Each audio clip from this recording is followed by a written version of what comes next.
औज़ु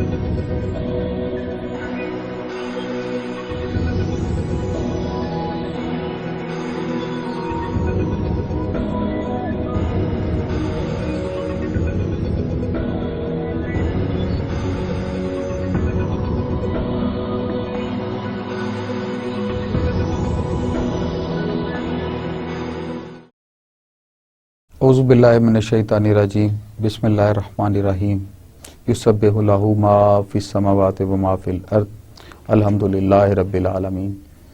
शुरू अल्लाह के पाक नाम से, मुबारक नाम से, जो रहमान रहीम करीम खालक मालक राज़क वहदहु ला शरीक है, या ज़ुल जलाली वल इकराम है, या हय्यु या क़य्यूम है। हर चीज़ पे कादर है, सारी तारीफ़ें उसके लिए हैं, वहदहु ला शरीक है। और बेशक कायनात का ज़रा ज़रा आप अल्लाह पाक की हम्द व सना बयान कर रहे हैं। हज़ारों करोड़ों लामतनाही दुरूद व सलाम अल्लाह के प्यारे नबी के नाम। बादस खुदा बुजुर्ग तो ही किस्सा मुख्तसर, जिनकी वसातत से हमें यह प्यारा दीन नसीब हुआ, हम अच्छे एक इंसान के तौर पे बन रहे हैं और अपनी ज़िंदगी का आगाज़ कर रहे हैं। Gentlemen, we are starting with the lecture 26 and before as usual before starting the lecture मैं जल्दी I share a good message with you all. और वो मैसेज का मकसद जो होता है सेल्फ एश्योरेंस होता है और सेल्फ इम्प्रूवमेंट भी होता है और सेल्फ ग्रूमिंग भी होता है। तो आज का जो मैसेज है वो द मैसेंजर ऑफ अल्लाह सल्लल्लाहु अलैहि वसल्लम सेड, द मैसेंजर ऑफ अल्लाह पीस बी अपॉन हिम सल्लल्लाहु अलैहि वसल्लम said, the most excellent of you is the one who learns the कुरान एंड टीचेस इट। यह हदीस शरीफ है कि अल्लाह के प्यारे नबी ने इरशाद फरमाया, आप में से बेहतरीन इंसान वो है जो खुद कुरान शरीफ पढ़े और लोगों को उसकी अंडरस्टैंडिंग दे, उसका तर्जुमा बताए और उसकी गाइडलाइंस दे। वाकई कुरान एक मुकम्मल ज़ाब्ता हयात है, ये दीन फितरत के करीब है और इसमें से कोई भी कायनात की ऐसी चीज़ है नहीं है जिसकी गाइडलाइन ना दी गई। दूसरा मैसेज जो आज का है जो मैं आपसे शेयर करना चाहता हूँ, ये भी एक हदीस शिप है। The best of people are those with the most excellent character, जिनका अखलाक अच्छा है, जिनका किरदार अच्छा है, जिनका खुल्क अच्छा है, जिनकी कंडक्ट अच्छा है, जिनका मैनरिज्म अच्छा है, वो सारे लोगों से बेहतर इंसान है। इस ये भी अल्लाह के प्यारे नबी की हदीस है। मैं अल्लाह से दुआ गूँ कि अल्लाह ताला हमें इस पे अमल करने की तौफीक अता फरमाए और हमें एक प्रोडक्टिव, अच्छा, कर्टियस, वेल मैनर्ड मुसलमान और मुहिब वतन पाकिस्तानी बनाए। Gentlemen, before starting the lecture 26 as usual I would like to share with you the summary of lecture 25 so that we are on the same page and you recapitulate the major points of the lecture 26. Summary of lecture 25 is we explained the capital assets and their classes in last lecture 25 में हमने पढ़ा था कि capital assets क्या हैं और उनकी classes क्या हैं। Then we also determined the cost of capital assets, capital assets की क्या cost है इस पे हमने बात की। फिर we also computed the cost of land, logistics and equipment, कि लैंड मीन ज़मीन की कास्ट क्या है, लॉजिस्टिक्स की कास्ट क्या है और इक्विपमेंट की कास्ट क्या है, इस पे भी बात हुई थी। We also discuss the depreciation factors and methods of calculating depreciation for the capital assets. हमने बात की थी डेप्रिसिएशन मेथड्स क्या हैं और जो फैक्टर्स हैं, जो मेथड्स हैं कि डेप्रिसिएशन कास्ट को कैसे कैलकुलेट करना है, इस पर भी हमने इन डिटेल बात की थी। कैपिटल एसेट्स पे बार बार जिक्र आ रहा था। कैपिटल एसेट्स क्या हैं, इस पे हमें क्लियर होना चाहिए। Capital assets are long lived assets that are used in operations of business and are not intended for the sale to customers.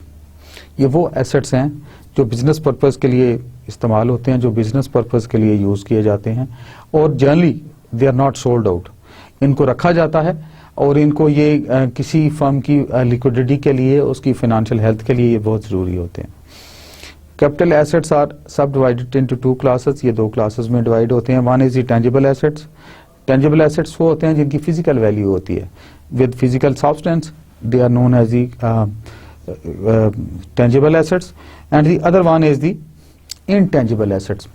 Intangible assets वो होते हैं जो कि विदाउट फिजिकल सब्सटेंस होते हैं और वो स्ट्रेट वे उनको लिया जाता है कि जी जैसे गुडविल है, जैसे पेटेंट है, जैसे कोई ब्रांड नेम है, तो they are the intangible assets. अभी डेप्रिसिएशन पे बात हमने की थी। डेप्रिसिएशन और एमोर्टाइजेशन मेथड्स कौन कौन से हैं, इस पे भी हमने पढ़ा था पिछले लेक्चर में। There are three methods of recognising the depreciation are, they include straight line method, एक स्ट्रेट लाइन मेथड है, दूसरा यूनिट्स ऑफ एक्टिविटी मेथड है, यूनिट्स ऑफ एक्टिविटी।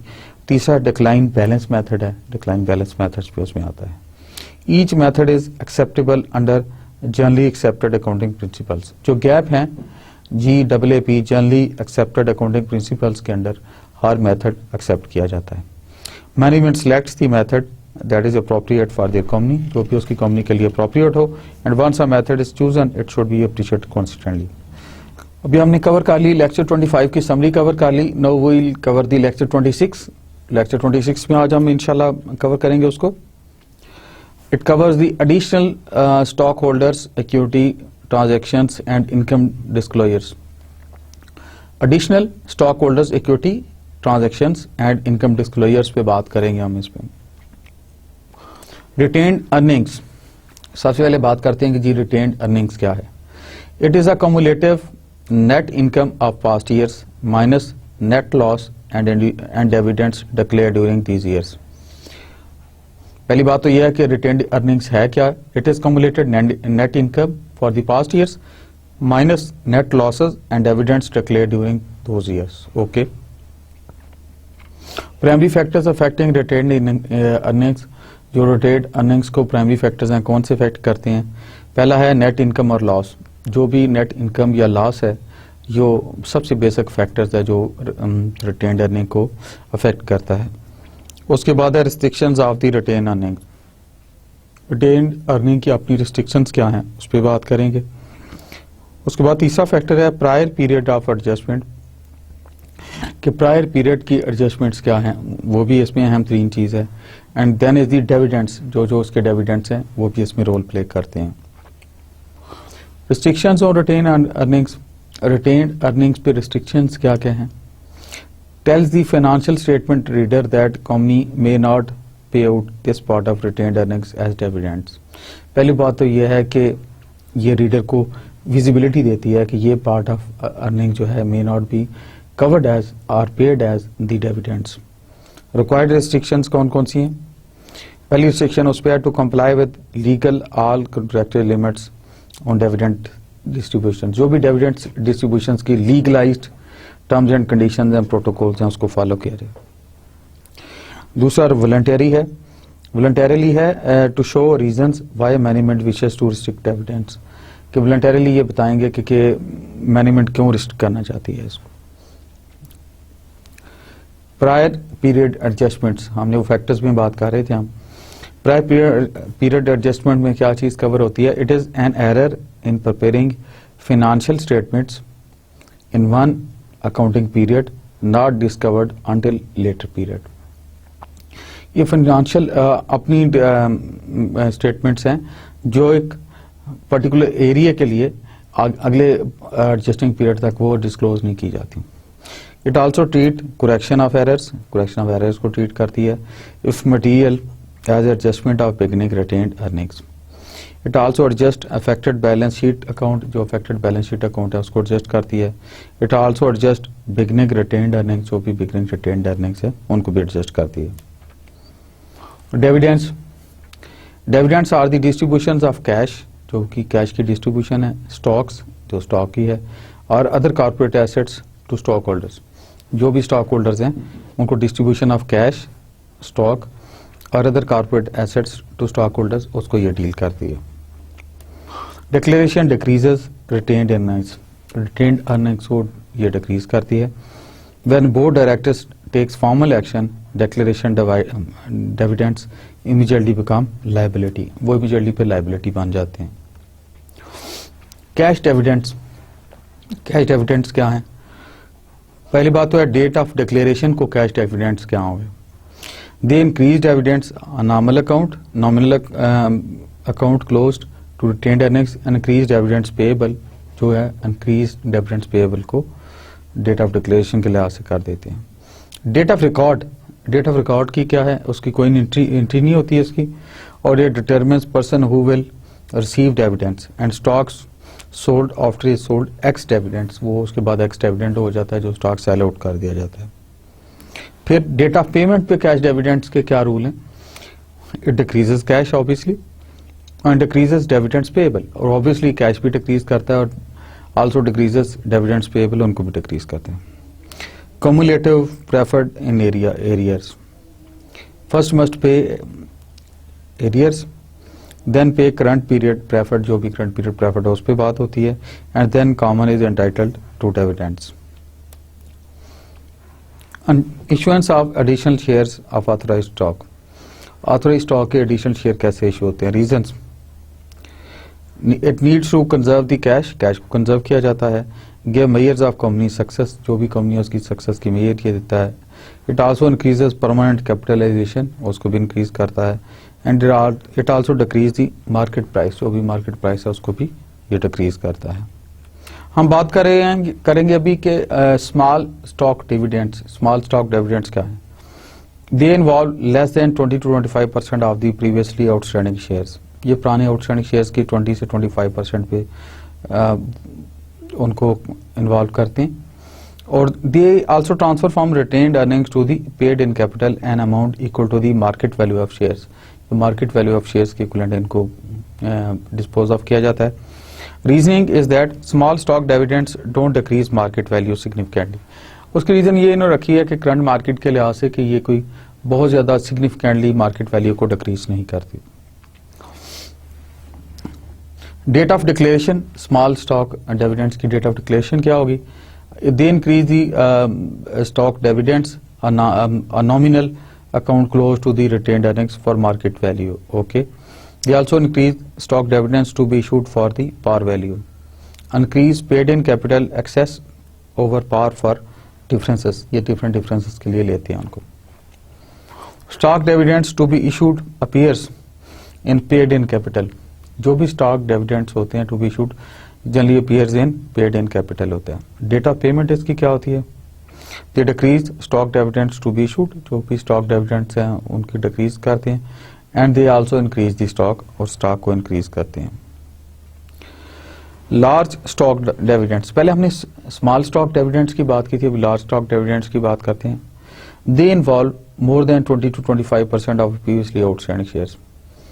जो more than 20 to 25% of previously outstanding share थे वो हमने large dividend कह दिए, और स्मॉल हमने पढ़े थे जो less than 20% of previous outstanding shares थे वो है.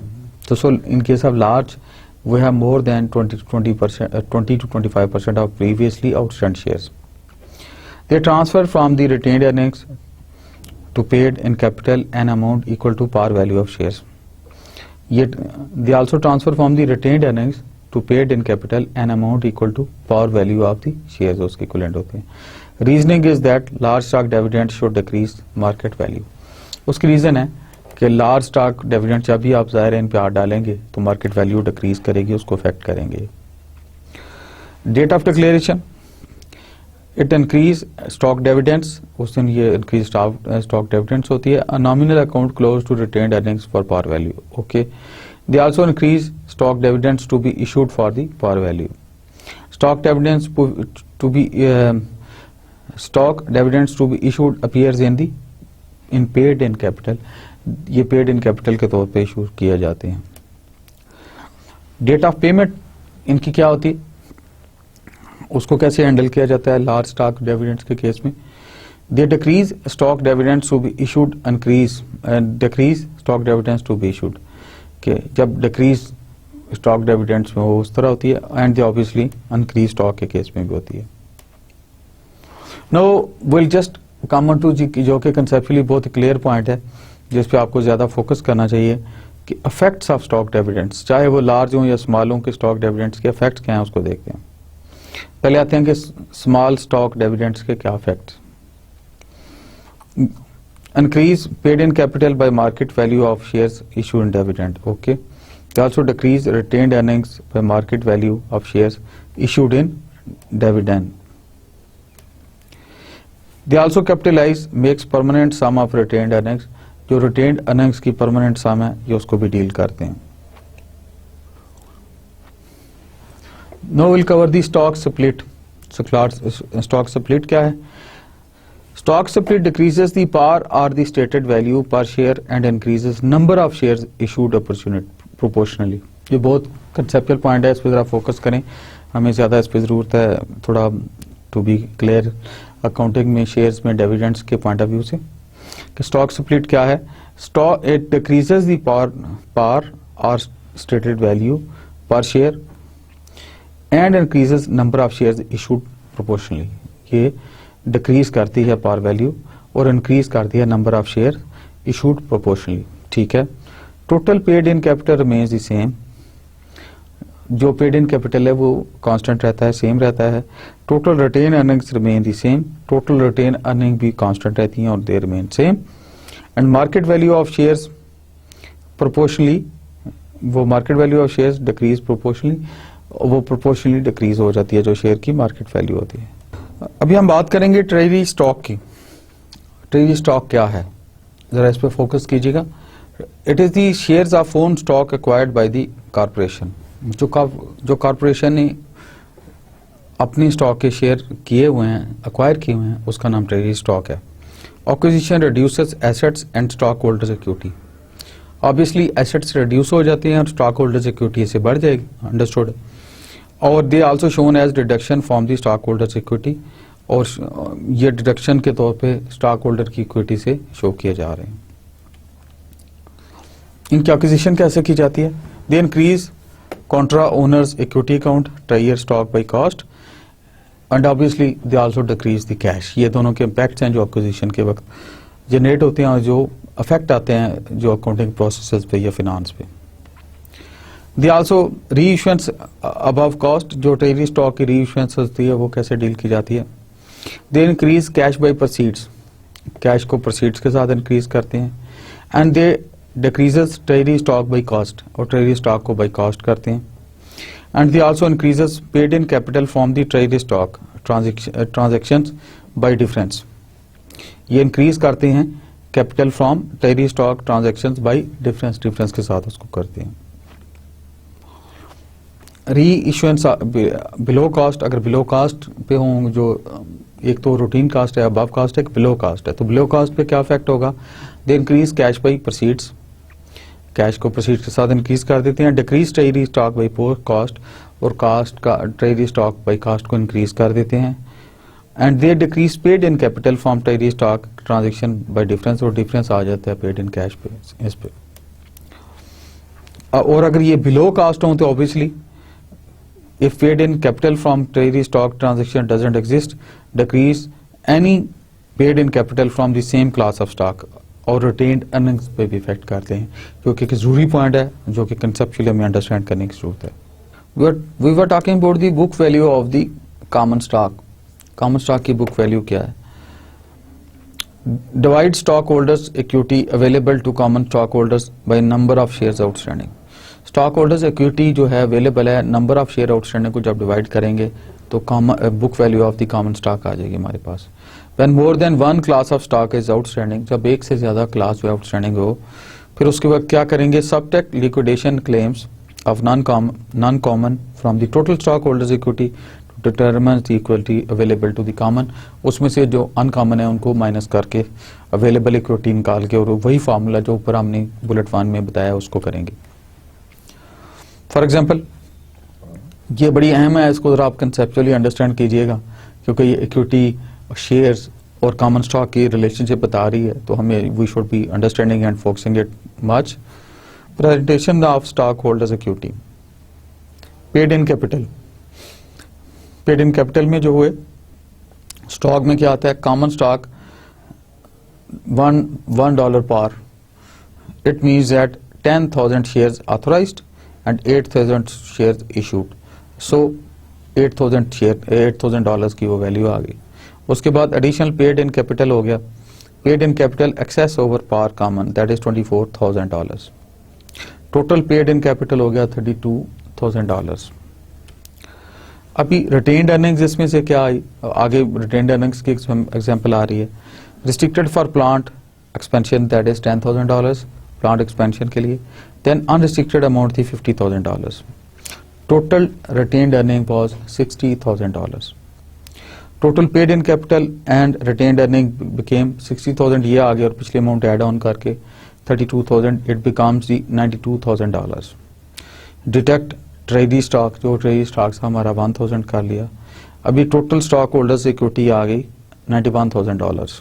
ये जरूरी, ये जो आ रही है उसमें। अभी quality of income information, accounting methods and estimates used to prepare financial statements. ये वो मेथड्स हैं कि इनकम इंफॉर्मेशन के साथ वो इनकम स्टेटमेंट जब फाइनल इमर्ज होगी तो उसके साथ ही रेलिवेंस है इनकी। Number and size of non recurring revenue and expense items on income statement, जो इनकम स्टेटमेंट की नॉन रिकरिंग रेवेन्यूज की भी बात करेंगे अब। Intra period tax allocation, intra period tax allocation कैसे की जाती है इसका भी हम कंसेप्चुअली देखेंगे, इसको जरा गौर से देखिएगा। Assigning the tax consequences of non recurring items to the items. For सबसे पहले तो assigning the tax consequences of non recurring items to the item, जो उनको आइटम को आइडेंटिफाई किया। उसके बाद assume a non recurring loss of $40,000 with a tax rate of 30%।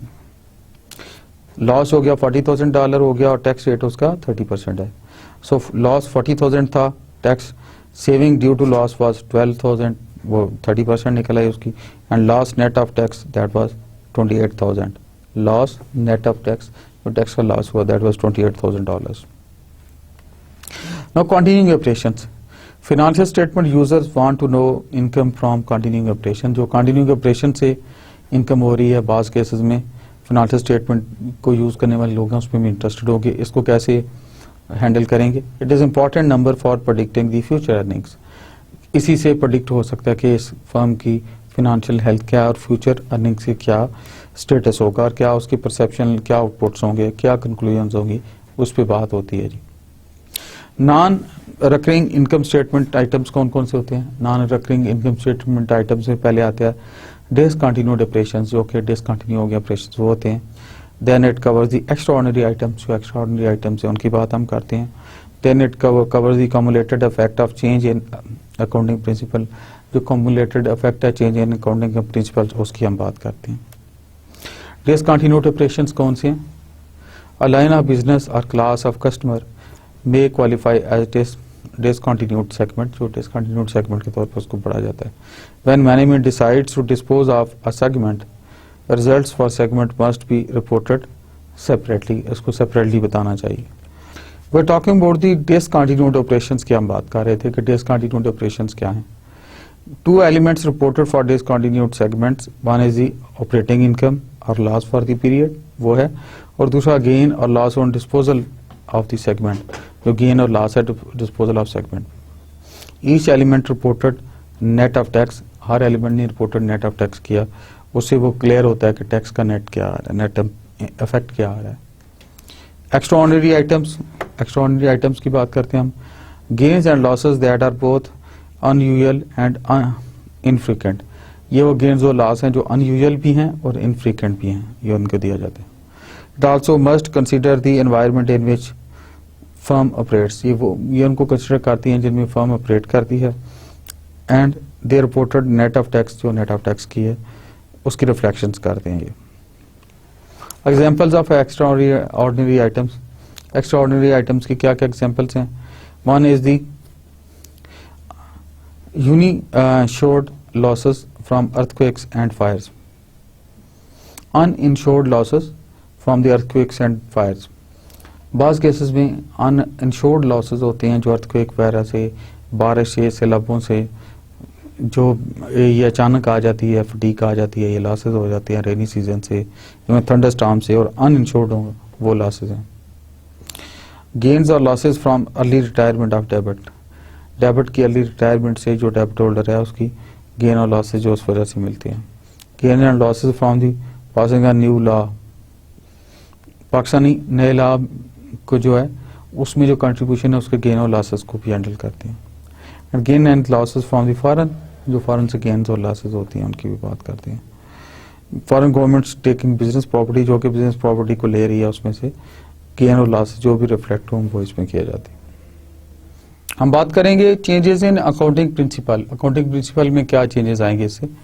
Consistently principle states should use the same accounting principle from period to period. असल बात जो gap की बात हो रही थी ना, जनरली एक्सेप्टेड अकाउंटिंग प्रिंसिपल्स, तो जब भी इंटरप्राइज की या अकाउंटिंग की हम बात करते हैं तो अकाउंटिंग प्रिंसिपल्स जो हैं ये हमेशा इनमें कंसिस्टेंसी रहनी चाहिए, रादर दैन कि हम टाइम बार बार इनको चेंज करें। Also change permitted when it improves reporting. उस सूरत में आप अकाउंटिंग प्रिंसिपल्स को चेंज कर सकते हैं जब थोड़ी उसकी इंप्रूवमेंट हो, प्रोडक्टिविटी इन्हांसमेंट हो रही हो, या परफॉर्मेंस बेहतर हो रही हो और रिपोर्टिंग बेहतर आ रही हो, ज्यादा विजिबिलिटी आ रही हो। It also reported net of tax, जब नेट ऑफ टैक्स जो है वो भी बढ़ रहा हो या उसमें कोई वेरिएशन हो, फिर भी you can consider to change it. We also changing in principle often would have change prior periods expenses. जब भी प्रिंसिपल चेंज करते हैं अकाउंटिंग प्रिंसिपल, तो एक और इफेक्ट आता है जो जनरली फाइनेंस डिपार्टमेंट को ज़हन में रखना चाहिए, और as a financial manager you should also keep in mind is the it also change the prior periods expenses. Prior periods के एक्सपेंसेस को भी इफेक्ट करता है।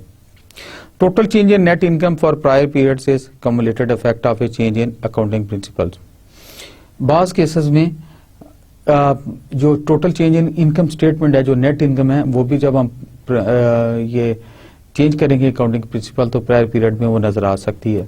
इससे भी ओवरऑल अकाउंटिंग कैलकुलेशन जो है क्वेश्चनेबल हो जाती है।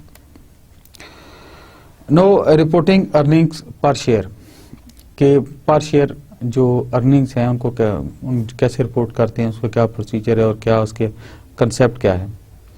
इनकम फ्रॉम कंटिन्यूइंग ऑपरेशंस, पहली बात तो यह है अर्निंग पर शेयर जो है they are the income from the continuing operations, उसमें से है। Secondly it is discontinued operations, जो कि इनकम फ्रॉम डिसकंटिन्यूड ऑपरेशंस है, वो भी है। और ऑब्वियसली तीसरा इसका आइटम है एक्स्ट्रा ऑर्डिनरी आइटम, जो एक्स्ट्रा ऑर्डिनरी आइटम्स की इनकम है वो भी रिपोर्ट की जाती है। Obviously cumulated effect of change in accounting principles, जो कम्युलेटेड इफेक्ट ऑफ चेंज होता है अकाउंटिंग पीरियड का, वो भी इसमें विजिबल होता है, और नेट इनकम भी रिपोर्ट की जाती है इसमें। So it is necessary these 5 things are compulsory and necessarily reported. Now earnings per share में they also express net income on per common share basis. Per share की जब भी हम बात करते हैं, it expresses the net income on per common share basis पे भी जो नेट इनकम विजिबल होती है वो होती है। Under FASB statement number 28 presentation depends on whether simple और कॉम्प्लेक्स कैपिटल स्ट्रक्चर। ये सिंपल था कैपिटल स्ट्रक्चर या कॉम्प्लिकेटेड था, ये दोनों चीजें की जाती हैं। Simple capital structure no doubt और equity that could dilute the EPS, और EPS mean earning per share, कि यानी ये कहना ये चाह रहा है सिंपल कैपिटल स्ट्रक्चर जो अगर बिल्कुल सिंपल कैपिटल स्ट्रक्चर हो, नो डाउट और equity that could dilute the EPS, इसको डिल्यूट कर सकती है। कॉम्प्लेक्स कैपिटल स्ट्रक्चर जब होता है तो इट डिल्यूटिव सिक्योरिटीज, ये सिक्योरिटीज को डिल्यूटिव कर देता है। EPS earning per share weighted average common shares, weighted average क्या है कॉमन शेयर की, वो है for total year sum of number of shares outstanding times fraction of the year outstanding, ये वो उसका फॉर्मूला है। Used as denominator in EPS calculation, जो भी अर्निंग पर शेयर में डेनोमिनेटर के तौर पे ये यूज होता है। हम बात करेंगे अर्निंग पर शेयर की सिंपल कैपिटल स्ट्रक्चर के, उसमें अर्निंग पर शेयर कैसे डिटरमिन की जाती है, कैसे सर्टेन की जाती है। Earning per share on simple capital structure में क्या होती है, it is the net income minus dividends on preferred stock. ये कंसेप्चुअली जरा सोच लें कि सिंपल कैपिटल स्ट्रक्चर में अर्निंग पर शेयर कैसे निकलेगी, इट इज नेट इनकम, जो भी नेट इनकम है, minus dividends on the preferred stock, जो भी डिविडेंड्स है प्रेफर्ड स्टॉक का उसमें से निकाल देंगे नेट इनकम से, डिवाइडेड बाई इसको तकसीम करें weighted average number of common share outstanding, जो भी weighted average number of common share हमने निकाली है उस पर इसको डिवाइड कर दें तो earning per share in the simple capital structure आ जाएगी। अच्छा, कम्प्लेक्स कैपिटल स्ट्रक्चर में अर्निंग पर शेयर डिफरेंट होगी, उसका फॉर्मूला भी डिफरेंट है। It is convertible debit or equity securities that have potential to dilute, decrease earning per share. Present two earnings per share figure, basic earnings per share. Earning per share based on weighted average common share. Earning per share जो है weighted average common share के लिहाज होगी। Diluted earning per share, it assumes all dilutive securities converted. जो भी dilutive securities हैं वो converted की जाती हैं, उनको देखा जाता है। No will have the earning per share की कुछ एग्जांपल ये देखते हैं, इस पर जरा गौर कीजिएगा थोड़ा। नेट इनकम है फॉर एग्जांपल देगी $48,000। अभी स्टॉक में गौर करें 10% convertible preferred that is 100 par that is $1,000। Share issued in outstanding convertible into 7000 common में आ गए। कॉमन $1 पार पे क्या आया, issued and outstanding share of 1/1 to 4/1 that is $16,000 and issued and outstanding 4/1 and 12/31 that is $20,000 shares, यानी 12/31 shares के लिहाज से 20,000 अमाउंट के वर्थ 20,000 अमाउंट के ये शेयर्स आए। Now will see the weighted average common shares outstanding computation, इसकी computation कैसे इन्होंने की। आप अगर इस पे फोकस करें स्लाइड पे जरा, तो 16,000 को जब उसने 1/4 किया तो 4,000 निकल आए, और 20,000 को उसने 3/4 किया जो कि पहले से था, उसके 15,000 आ गए। Weighted average common shares outstanding 19,000 share आ गए हमारे पास। 1500 में जब आपने ऐड किया 400 तो $1,900 की पर शेयर आ गई। बेसिक ईपीएस कंप्यूटेशन, इस पर जरा गौर कीजिएगा। प्रेफर्ड डिविडेंड्स क्या है, अर्निंग पर शेयर की बात हो रही है, अर्निंग पर शेयर की कंप्यूटेशन में हम आ गए। प्रेफर्ड डिविडेंड्स हो गए 1000 into 0.1, तो ये जब इनको मल्टीप्लाई किया हमने तो 100 into 0.1 को जब 1000 से किया it comes to be $10,000। Net income available to common that is 48,000 minus 10,000 is 38,000। 38,000 net income जो होगी अवेलेबल टू कॉमन आ गई। बेसिक जो बिल्कुल बेसिक है earning per share that is 38,000 divided by 19,000 equal to 2 rupees per share. अब diluted earning per share ये calculation आ रही है। Assume convertible preferred convertible into common at beginning of the year, उसको हमने अज्यूम कर लिया। और वेटेड एवरेज कॉमन शेयर्स को दी थी 19,000 plus 7,000 that comes to $26,000 and net income available to common was 48,000 minus $0 becomes $4,800। dilute EPS आ गई $48,000 divided by 26,000 is equal to $1.85 per share उनकी प्राइस आ गई। Now we will be talking about the हम ये information analyse करते हैं कि इनके impacts क्या होंगे। Once we talk about the impact of this income per share जो है, डिविडेंड्स पर शेयर की बात कर रहे हैं, उनकी स्मॉल डिविडेंड्स की, लार्जर डिविडेंड्स की, इनकी डिफरेंट फार्मूलाज की बात कर रहे हैं, तो इस इन्फॉर्मेशन को कैसे एनालाइज करना है, इसमें से क्या कंक्लूजन निकलेंगी, हम उस पर बात करेंगे जो कि कंसेप्चुअल पार्ट ऑफ इट है। पहली बात तो ये major difference in capital structure between the companies, ये कई कंपनीज के दरमियान कैपिटल स्ट्रक्चर का मेजर डिफरेंस भी होता है। Second factor is the number of shares issued and outstanding, उस पर्टिकुलर कंपनी ने, बिजनेस यूनिट ने या एंटरप्राइज ने कितने शेयर इशू किए हैं और कितने उसके आउटस्टैंडिंग हैं। Obviously then the treasury stock, उस कंपनी का उस एंटरप्राइज का या बिजनेस यूनिट का ट्रेजरी स्टॉक क्या है। देन मार्केट वैल्यू, उनकी मार्केट वैल्यू क्या है उन शेयर्स की। देन डिविडेंड यील्ड, जो डिविडेंड यील्ड है वो क्या है। Then ROA rate of acceptance क्या है उनका। और फिर EPS अर्निंग पर शेयर क्या है और P/E रेशो क्या है, वो भी इसमें देखने के डिफरेंट फैक्टर हैं जो इसको एनालाइज किया जाता है और जिसके बेसिस पे कंक्लूजन करके फिनांस वाले, अकाउंट डिपार्टमेंट वाले, टॉप मैनेजमेंट को विजिबिलिटी देते हैं।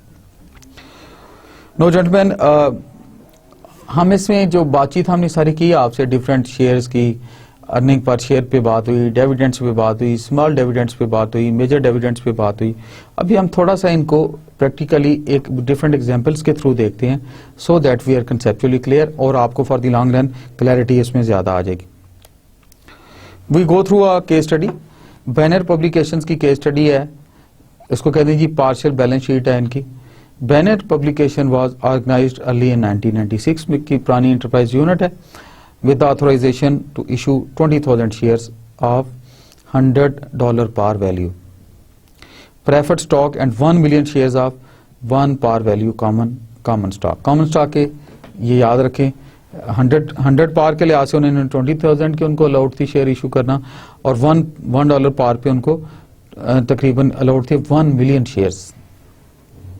1 million mean 10 lakh shares। All the preferred stock was issued at par and 300,000 shares of common stock were sold for 20 per share, $20 per share. इनको load तो 1 million थे ना, तो उन्होंने 3 लाख किए $20 पर शेयर पे. The preferred stock pays 10% cumulative dividends and is callable at $105. तो $105 पे ये callable है. During the first 5 years of operation 1996 through 2000, the corporation earned a total of 4460 pounds and paid dividends of $1 per share each year on the common stock. Okay. In 2001 की आगे change आ रही है. However, the corporation reported a net loss of 1,600,000 and paid no dividends. 4460,000 का ऊपर था और 2001 में 1,600,000 का लॉस आया और पेड नो डिविडेंड्स. ये उसमें चेंज आई 2001 की जो स्टेटमेंट में हमें केस स्टडी में पता चल रही. चाहते क्या है, रिक्वायरमेंट क्या है जी, इसमें इंस्ट्रक्शंस हैं इनकी पार्शियल बैलेंस शीट की जो बैनर पब्लिकेशंस वालों की. prepare the stockholders equity sections of the balance sheet at December 31st 2001 के December 31st को बताएं. Include a supporting schedule showing your computation of retained earnings at the balance sheet date. जो balance sheet date पे retain earning है उसकी भी बात करें. Also draft a note to company the financial statements disclosing any dividends in arrears at the end of 2001 पे जो भी dividends का arrear आया उसकी बात करें. Do the dividends in arrears as a liability of the corporation as of the end of 2001. Explain करें इसको. बैनर पब्लिकेशंस की एक्सप्लेनेशन या सोल्यूशन है वो जरा देखिए. इन्होंने उसी तरह ही पार्शियल बिजनेस बैलेंस शीट के लिहाज से बनाया भी. अभी प्रोफेशनली इसको अकाउंट वाले कैसे मेंटेन करेंगे वो आपको शो किया जा रहा है. आप ऊपर सबसे पहले बैनर पब्लिकेशन का नाम आ गया, फिर उसके नीचे पार्शियल बैलेंस शीट आ गई, फिर December 31, 2001 आ गया. पहले देखें stock holders equity main heading उन्होंने ऊपर दिया. 10% cumulative preferred stock at the rate of 100 per value callable at 105 authorized and issued 20,000 shares थे. This becomes to be 2,000 shares, $2,000. Common stock at the rate of 100 par value authorized 1 million shares. ये उसकी आगे detail आ रही है. Additional paid in capital common stock में जो है issued जो है इनिशियली इशू जो इन्होंने किए 300,000 शेयर थे, कम्स टू बी $300,000 की इनकी वैल्यू आ गई क्योंकि 1 पर वैल्यू पे ये गए हैं, $1 पर वैल्यू पे. And additional paid in capital common stock में 5700,000 ये एडिशनल पेमेंट्स उधर कहीं वो आ गई. Total paid in capital, total जो इन्होंने पेड इन कैपिटल कर दिए दैट कम्स टू बी 8,000 जो है वो डॉलर जो है वो पे हो गए, टोटल पेड इन कैपिटल हो गए. तो रिटेन्ड अर्निंग कितनी आई 360,000 जो है 360,000 जो है वो इनमें से इन्होंने रिटेन्ड अर्निंग डाली. So total stock holders equity आ गई $8,360,000 जो है total stock holders equity visible हुई या आ गई और इसकी कैलकुलेशन पे इफेक्ट हुआ है उसको. हम आपको बैनर पब्लिकेशन की पार्शियल बिजनेस बैलेंस शीट की जो एज ऑन December 31st 2001 पे बात कर रहे थे. अभी आप देखें पहला उन्होंने टोटल वो रिटेन चेकअप कर ली. अभी computation of the retained earnings, पहले पिछली स्लाइड में हमने रिटेन्ड अर्निंग्स की बात की थी. अभी कंप्यूटेशन ऑफ रिटेन्ड अर्निंग्स और डेफिसिट एट December 31st 2001. अभी जो फैक्ट 31st December 2001 को आएगा उस पर हम बात करेंगे. Net income for 5 years period that is 96 to 2000 was 4460,000. ये आ गई डॉलर्स. लेस प्रेफर्ड डिविडेंड्स, जो प्रेफर्ड डिविडेंड से 200,000 into 5 कमिंग अक्रॉस 100,000 आ गए डॉलर्स. और कॉमन डिविडेंड्स जो थे eight the rate of 1 into 300,000 share into x 5 years की जब वैल्यू निकाली इन्होंने 1,500,000 वैल्यू वो निकल आई. सो टोटल जो इसका इम्पैक्ट आ गया $25,000 आ गया.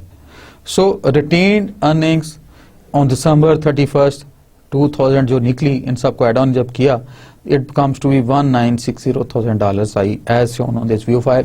आपको हम क्लैरिटी में with formula with each step लेके आ रहे हैं साथ. Retained earnings, I repeat for you, retained earnings on December 31st 2000 was $1960,000. $1960,000. इसमें से लेस नेट लॉस फॉर 2001 जो आपने देखा, हमने इनकम स्टेटमेंट में पढ़ा था 2001 में नेट लॉस हुआ था, दैट इज $1,600,000 का लॉस हुआ था. So retained earnings as on December 31st 2001 came to be $360,000. तो ये एक रिक्वायरमेंट थी न्यूमेरिकल की, one of the basic numerical. आप गौर करें कि पहले 5 साल की उन्होंने सारी अलग-अलग प्रेफर्ड की अलग कर ली, 5 ईयर्स की कॉमन डिविडेंड्स की अलग कर ली, उनको ऐड किया. फिर चूंकि आपकी 1600,000 की लॉस हुआ था आपको दिसंबर 2001 में, तो वो उसने माइनस कर लिया. और रिटेन्ड अर्निंग्स ऑन दिसंबर 2001 जो एक्चुअली थी after all the adjustments that came to be $360,000 as shown on view file. अब ये तीसरी चीज जो बहुत अहम है, जो कंसेप्चुअल सवाल था कि draft a note to accompany the financial statement disclosing any dividends in arrears at the end of 2001. हमने पिछली स्लाइड में एंड ऑफ 2001 तो रिटेन्ड अर्निंग देख ली थी, उसके साथ जो नोट लिखना है वो भी ड्राफ्ट करना एक प्रोफेशनल काम है. ये भी आपकी कंसेप्चुअल क्लैरिटी के लिए हम चाहते हैं कि आपको बता दें, एज ए केस स्टडी बता रहे हैं. नोट टू फाइनेंशियल स्टेटमेंट जो लिखा जाएगा वो होगा as of December 31st 2001 dividend on the 10% was 100 par value accumulated preferred stock were in arrears to the extent of 10 per share amounting in total to $200,000. ये साथ उन्होंने स्टेटमेंट में add on कर दिया for the clarity and for the visibility of the top management के इस वक्त हमारी इनकम ये है, डिविडेंड्स ये हैं, so that they are it is a good day to them to make them clear कि हमारी इस वक्त फाइनेंशियल स्टैंडिंग क्या है इस पर्टिकुलर एंटरप्राइज की, बैनर पब्लिकेशंस वाले की. नो जेंटलमैन, पार्ट सी जो बहुत अहम था वो था कि do the dividends in arrears as liability of the corporation as of the end of 2001 explain.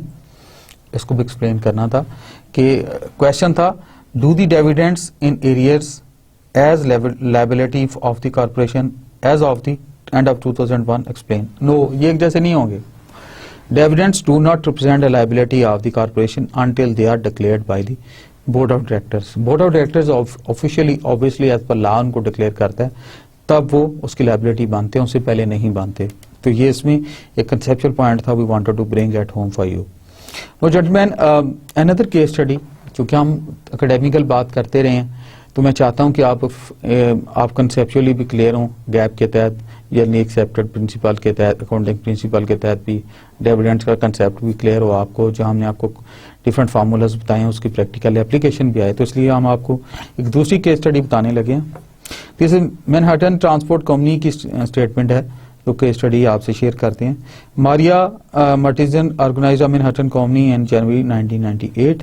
The corporation immediately issued at the rate of $8 per share, one half of its 200,000 authorized share of at the rate of $2 par value common stock. On January 2nd, 1999, the corporation sold at par value the entire 500 authorized share at the rate share of 8% and $100 par value accumulated preferred stock. Okay. On January 2nd, 2000, the company again needed money and issued 5,000 of an authorized 10,000 shares and no par accumulated preferred stock for the total of $512,000. The number par shares have a stated dividend of $9 per share. $9 per share की value है उसका. The company declared no dividends in 1998 and 1999 में कोई dividends declare नहीं किया. At the end of 1999, its retained earnings were $170,000. During 2000 and 2001 combined, the company earned a total of $890,000.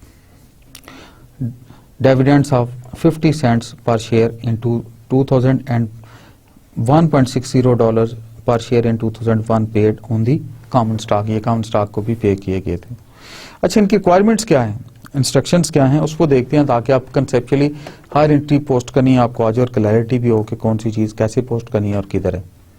इनके instructions हैं, prepare the stockholder equity section of the balance sheet at December 31, 2001. Include a supporting schedule showing your computation of retained earnings at the balance sheet date. Hint income जो hint इन्होंने दिया है, income increases retained, basically वो कहना चाहते हैं income increases retained earnings whereas dividend decreased retained earnings. ये hint है जो इस लिहाज से बताना चाहते हैं, income increases retained earnings and dividend decrease the retained earnings, ये कंसेप्चुअली बात है। Assume that on January 2nd, 1999, the corporation could have borrowed 500,000 at 8% interest on a long-term basis instead of issuing the 5,000 shares of the 100 par value cumulative preferred stock. Identify 2 reasons a corporation may choose to issue cumulated preferred stock rather than finance corporation with a long-term debit, जो long-term debit के साथ उनको करेगी। इसको हम देखते हैं इस स्टेटमेंट को आगे कैसे सोल्यूशन करते हैं। आप देखिए Manhattan transport company partial balance sheet, वही चीजें ऊपर आएंगी, फॉर द ईयर एंडिंग ऊपर आएगा कि स्टेट को एज पर दी टाट प्रिंसिपल जो ऑलरेडी हमने लेक्चर्स पे पढ़े हुए हैं। सबसे पहले हम बात करते हैं जी अकाउंट टाइटल्स कौन से हैं। स्टॉक होल्डर्स इक्विटी पे आते हैं। स्टॉक होल्डर इक्विटी में पहला टाइटल है 8% cumulated preferred stock par 5,000 share authorized and issued, that is $500,000, वो हो गए। Then it came $9 cumulated preferred stock, no par value, and 10,000 shares authorized, 5,000 shares issued, $512,000, 512,000 के ये सेल आउट हो गए। Then इनकी वह वर्थ है। Then the worth of common stock 2 par, 200,000 shares authorized at 100,000 shares issued, तो 200,000 ये वैल्यू आ गई आपके सामने। And additional paid in capital, that is common stock, $600,000 आ गई, and total paid in capital was 1812,000 जो paid in capital थी। retained earning आपको याद होगा उसका भी मेंशन हुआ था, that is $640,000 वो थी। so total ये सबको जब एड ऑन किया, जो बहुत जरूरी है विजिबिलिटी है इसकी, टोटल स्टॉक होल्डर्स इक्विटी जो इस वक्त आ गई that was $2,452,000 stock holders equity आ गई जो जरूरी है और जिसकी विजिबिलिटी हमको आई। हमने पिछली स्लाइड में मैनहट्टन ट्रांसपोर्ट कंपनी की रिटेन्ड अर्निंग्स पे बात की और उस रिटेन्ड अर्निंग्स में टोटल जो एक्यूमुलेटेड इक्विटी थी उसको कैलकुलेट कर लिया था। अभी फेज 2 में हमने अकाउंट टाइटल के लिहाज से उसकी कंप्यूटेशन करनी है को as it was on the December 31st, 2001। Now will be covering the computation of the retained earnings at December 31st, 2001, उसकी कैलकुलेशन करेंगे स्लाइड पे। जरा गौर कीजिएगा, ये बड़ा कंसेप्चुअली आपको साथ रहने की जरूरत है। Retained earnings at December 31st, 1999 it was $170,000 and add net income for 2000 and 2001 that was $890,000। Net income for 4 years period, जो 4 साल का पीरियड था उसकी थी $1060,000। नो हमने इसमें से लेस करने हैं जो डिविडेंड्स वगैरह हैं जो कंसेप्चुअली हम पढ़ते आ रहे हैं। Less dividends on 8% preferred stock that was 99 में 40,000 इन एरियर्स, उसका जीरो आ गया। 2000 में 40,000 per year for 2 years that is $80,000 and 2001 में 8% के लिहाज से उसकी कैलकुलेशन आई तो $40,000 फिर आ गया। सो साथ ही हम इसको 120 इन दोनों को जब ऐड किया तो 120,000 जो है डिविडेंड्स 8% प्रेफर्ड स्टॉक पे अभी आ गए। जब हम आगे जाते हैं तो डिविडेंड्स ऑन 9% प्रेफर्ड स्टॉक पे निकालते हैं कि 2000 में दैट वाज 9 into 50,000 शेयर्स के लिहाज से 45,000 आ गए। देन 2001 में 9 into 50,000 के लिहाज से 9 जो है दैट बिकम अगेन 45,000, $90,000 वो इफेक्ट आ गया। फिर उसके बाद डिविडेंड्स ऑन कॉमन स्टॉक थे, ये स्पेशल स्टॉक्स पे थे, कॉमन स्टॉक के भी डिविडेंड्स रहते हैं। दैट वाज 2000 ईयर में 0.50 को जब 100,000 से मल्टीप्लाई किया उसके शेयर्स के साथ तो $50,000 आ गए। और 2001 में भी जब उसको 1.60 के लिहाज से किया तो $160,000 आ गए, दैट कम्स टू बी 210,000 आ गए। So retained earning at December 31st, 2001 सारी आ गई $640,000 डॉलर्स। ये कंसेप्चुअली आपको क्लियर होना चाहिए कि ये माइनस हुए हैं डिविडेंड सारे, कुछ एडजस्ट हुए हैं जो हर एनम का डिफरेंट था। This statement is as on December 31, 2001 में जो सारी एडजस्टमेंट्स करके आई $640,000 आ गए। अच्छा, दूसरा पार्ट जो इसका पहले की तरह बड़ा अहम था जो हम बात करना चाहते थे वो था कि जी assume that on January 2nd, 1999 the corporation could have borrowed, that is 500,000 at rate of 8% interest on a long term basis instead of issuing the 5,000 shares of at the rate of $100 per value cumulative preferred stock। आपको याद होगा कि उन्होंने कहा था कि जी loss होना शुरू हो गया और साथ साथ डिस्पोज ऑफ किए थे 5,000 शेयर्स उन्होंने, ये उसमें इसकी केस स्टडी स्टेटमेंट में आपने पढ़ा था। Identify 2 reasons a corporation may choose to issue cumulated preferred stock rather than finance operations with long term debit। कोई ऑप्शंस दें इनको financially so that they are on the right track। पहली इसमें option ये है, a corporation, इसकी जरा explanation पढ़ते हैं, उससे लर्निंग भी आ जाएगी काफी हद तक। A corporation might decide to use cumulated preferred stock rather than the debit to finance corporation for any of the following reasons, only 2 required। पहली रीजन ये है, 2 चाहिए ना।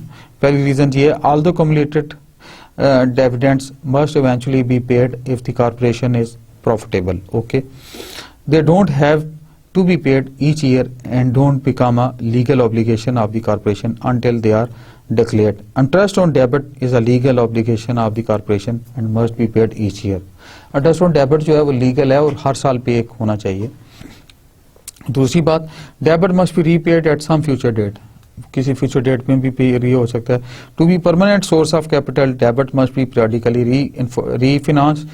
Preferred stock generally doesn't mature, preferred stock mature नहीं होता, वो बीच में चलता रहता है और उसकी एडजस्टमेंट चलती रहती है। Increasing the amount of debit on balance sheet can adversely effect financial ratios, ये बाज केसेस में डेबिट शीट से फाइनेंशियल रेशियोज को भी इफेक्ट करेगी। ये 3 रीजन है जो उसको नहीं किया गया उस लिहाज से। अभी जेंटलमैन आपने देखा होगा कि हमने इस लेक्चर में पहले आपको डेफिनेशंस बताई, फिर हमने आपसे के साथ केस स्टडीज डिस्कस की, फिर उन केस स्टडीज के ऑन ग्राउंड प्लांटेशन की, फिर कैलकुलेशंस की, so that conceptually you are clear and I hope you are with us. With this gentleman we finish our lecture 26। Now I would like to share with you the summary of lecture 26 so that you recapitulate this lecture what all we have covered and you just retain in your mind conceptually also।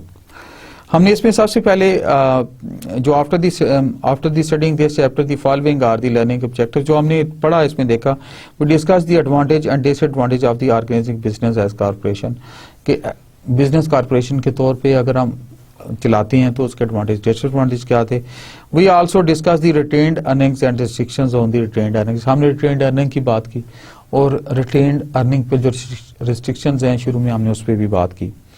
Then we also accounted for the paid in capital and prepare the equity section of a corporate balance sheet। हमने paid in capital की बात की और prepare the equity section of a corporate balance sheet, उस पर भी हमने बात की equity section क्या है, उसकी क्या implications है, उसको भी लिया। And we also contrast the features of common stock with those of preferred stock, जो common stock के features से preferred stock के साथ उसको pitch किया और उसकी भी implications हमने देखी काफी हद तक। And we also discussed the factors affecting the market price of preferred stock, preferred stock की market क्या impact थे उसको देखा हमने, and वो common stock पे क्या थे कि price of the preferred stock and common stock दोनों का impact क्या बन रहा था, ये भी हमने numerical में भी देखा और वैसे भी देखा, आपसे शेयर किया। And we also explained the significance of par value, par value की significance हमने आपसे शेयर की, book value पे हमने बात की है, and market value of the capital stock की जो market value है उस पे भी हमने बातचीत की। We also explained the purpose and the effects of a stock split, stock split की जब हम बात करते हैं उसका purpose क्या होता है और उसके effect क्या होते हैं उस पे भी हमने बातचीत की और conceptually case study के साथ भी आपसे शेयर किया। We also accounted for the treasury stock, treasury stock जो होता है इसकी ट्रांजेक्शन कैसे होती हैं, क्या प्रिंसिपल होता है, क्या उसके इफेक्ट्स होती हैं, लेस पे, मोर पे, लो पे, लॉस पे, रेवेन्यू पे, दोनों पे हमने आपसे शेयर किया था। With this gentlemen we finish our lecture 26। As you all know, before finishing my lecture finally मैं आपसे कोई ऐसी चीज़ शेयर करता हूँ जो आप उसको टेक होम कर दें, because it's a process of self grooming, it's a process of my grooming. मैं अपनी भलाई के लिए करता हूँ, अपनी गुडनेस के लिए करता हूँ। और मेरे कहते हैं शायद कि तेरे दिल में उतर जाए मेरी बात, मैं जज्बे से शेयर करता हूँ कि मैं अपने आप को भी रीश्योर कर रहा होता हूँ, and at the same time I wanted कि मैं आपसे भी शेयर करूँ, इसलिए मैं लेक्चर की शुरू और एंड पे शेयर करता हूँ। So please take it positively, मेरे लिए भी दुआ करें और अपने लिए भी दुआ करें, हमें अल्लाह ताला इल्म नाफे से नवाजे और उस पर अमल करने की हिम्मत भी दे। इट इज सेड दैट, इसमें as shown on side, life is really simple but we insist on making it complicated. ये बहुत जरूरी था, मैंने क्यों ये सिलेक्ट की। जिंदगी बहुत सादा है, अल्लाह ने हमें रहने के लिए भेजा, अल्लाह ने हमें खाने की सारी दुनिया की कायनात की सहूलतें दी। अल्लाह कहता है कि मेरे साथ किसी को शरीक ना करो, और अल्लाह कहते हैं कि ग़ीबत, हसद और कीना वगैरह दिल में ना रखें। अल्लाह चाहते हैं कि हम कम्युनिटी के लिए अच्छा करें, अल्लाह चाहते हैं हम किसी के मामलात में टांग ना अड़ाएं, ना अननेसेसरी उसमें हम पेन लें उनके अनर्थ करने के लिए पर्सनल मैटर्स। सो हम खुद इसको कॉम्प्लिकेट बना देते हैं, दिलों में नफरत रखने से, लोगों के लिए कीना रखने से, हसद रखने से, लोगों को अननेसेसरी फॉलो करने से। कहते हैं ना, स्टीफन कोएवे ने भी कहा है कि कुछ लोग एनिमी सेंटर्ड होते हैं, कुछ फ्रेंड सेंटर्ड होते हैं, कुछ फैमिली सेंटर्ड होते हैं, लेकिन उसने एंड पे डिफाइन किया हुआ है सबसे अच्छे लोग वो होते हैं जो प्रिंसिपल सेंटर्ड होते हैं। आए असूलों पे बात करें, इश्यूज पे बात करें। मेरा फर्ज है मैं माँ बाप की खिदमत करूं, मैं अदा करूं, मेरा फर्ज है कम्युनिटी के लिए अच्छा करूं, मैं करूं। मेरे जिम्मे नहीं है मैं कि दिल में हसद, बुग़्ज़ और नीयत खराब करूं, तो वो नहीं है। सो जितना बोझ हल्का रखेंगे उतनी लाइफ अच्छी गुजरेगी। सो लाइफ बहुत अच्छी, लाइफ बहुत प्यारी है, लाइफ जिंदगी होप से अल्लाह ताला ने भरी हुई है, तो let's keep it very light and very simple. दूसरा मैसेज जो मैं आपसे देना चाहता हूँ, good health and good sense are two of the life's greatest blessing. अच्छी सेहत होना अल्लाह की चंद एक बहुत बड़ी नेमतों में से नेमत है, और अच्छी सेंस होना भी अल्लाह पाक की रब्बे ज़ुल जलाल की खास नेमतों में से बड़ी नेमत है। तो अच्छी सेहत और अच्छी सेंस होना, पॉजिटिव सोचना, पॉजिटिव एक्ट करना भी रब्बे ज़ुल जलाल की खास नेमतें हैं। सो उसका हम शुक्र अदा करते हैं। Good health and good sense are two life's greatest blessing. बेशक अल्लाह की सारी नेमतों के हम मशकूर हैं, ये भी खास नेमतें हैं, और इस खास नेमतों की हमें हर वक्त हिफाजत करनी चाहिए। तो जेंटलमैन, मैं आप लोगों से इजाज़त चाहूँगा। Thanks for patience hearing. अल्लाह ताला मेरा और आपका हामी नासर हो।